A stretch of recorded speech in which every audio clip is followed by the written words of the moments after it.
Bien, chers amis, merci de venir écouter et bien sûr, j'en suis sûr, féliciter les on appelle les femmes, c'est-à-dire qu'ils apprennent dans leur cursus à l'école primaire, ils apprennent, ils découvrent la musique et ils découvrent et ils approfondissent à Victor Hugo et à Marcel Proust, ils approfondissent le chant. Et ensuite, s'ils veulent, pourront, lycée, jeux lycée, aller dans les classes jazz et pourquoi pas continuer encore un peu plus loin. Mais là, je parle dans 15 ans. Je serai vieille et vieux. Voilà. Donc, c'est un. Merci. C'est un récital qui devient habituel, annuel, au mois de mai. Alors d'habitude on le fait dans l'église Saint-Médard, mais on a quelques soucis en termes de sécurité, et donc on a décidé de venir avec bien sûr l'autorisation des prêtres. On a décidé de le faire ici à Saint-Joseph, et moi je m'en réjouis, puisque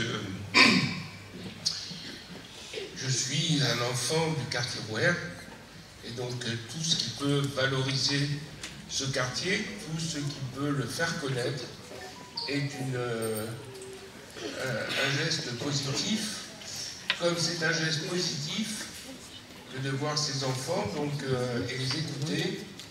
Et puis ensuite, on aura les chams qui vont terminer la représentation. Et comme ça, je pense même qu'ils feront peut-être une ou deux chansons avec.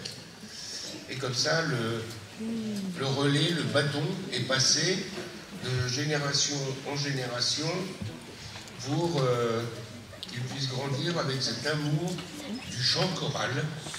Parce que, et je vais arrêter là-dessus, c'est que la voix est le meilleur instrument de musique. Et en plus, il a deux qualités. Il n'est pas encombrant et il est gratuit. Et tout le monde, je peux vous assurer que tout le monde peut chanter quand on s'applique un peu. Il n'y a pas de fausses notes. Les fausses notes, il faut apprendre à ne pas les faire. Donc ça s'apprend, ça se cultive. Entraînez-vous, vous verrez que tout le monde, en faisant attention, tout le monde peut chanter. Et si à un moment donné, vous voulez fredonner, laissez-vous aller, c'est que les enfants auront conquis votre cœur. Merci.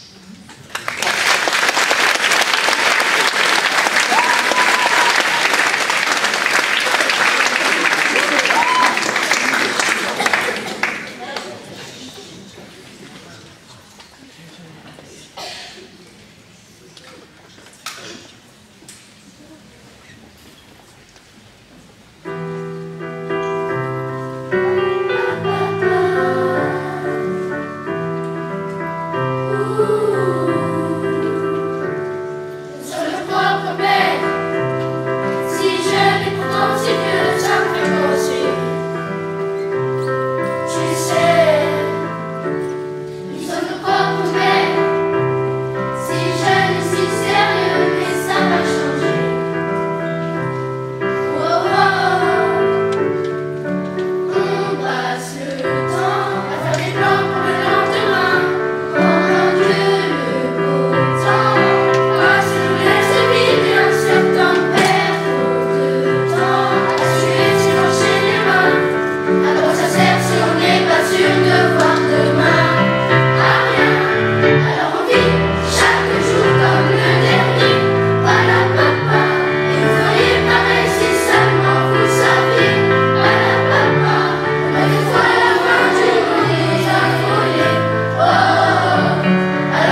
Ouais.